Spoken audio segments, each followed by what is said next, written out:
Hi, I'm Rick Samans, member of the Managing Board of the World Economic Forum.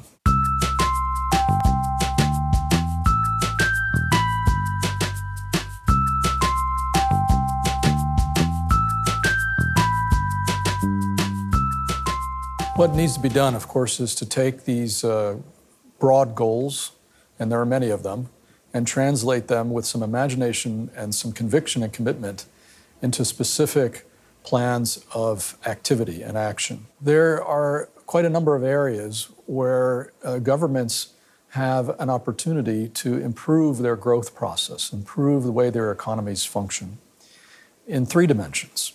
One is to make the pie bigger, to have growth.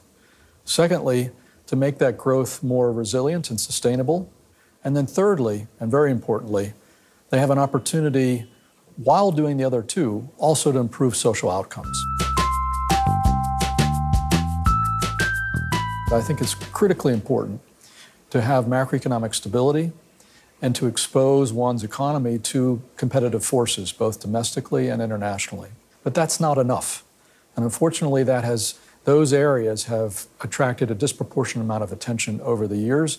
And as a result, we've been placing less emphasis on other structural and institutional aspects of economic policy that have a big bearing on how resilient an economy is, how environmentally sustainable it is, and particularly on how socially inclusive that economy is.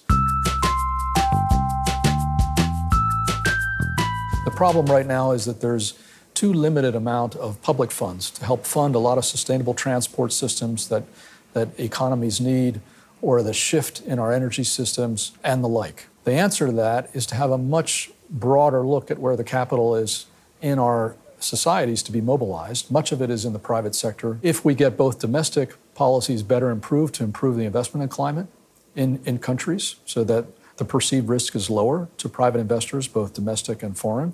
And if we had much better international cooperation that acts as a bridge, that helps to remove some of the disincentives, the perceived risks and insufficient returns that could significantly increase not only the transition to a lower carbon and more water resilient future for economies, but also it's important to remember infrastructure is very employment intensive. It creates more jobs. And further, it has a very long tail of planning, design, construction, and implementation.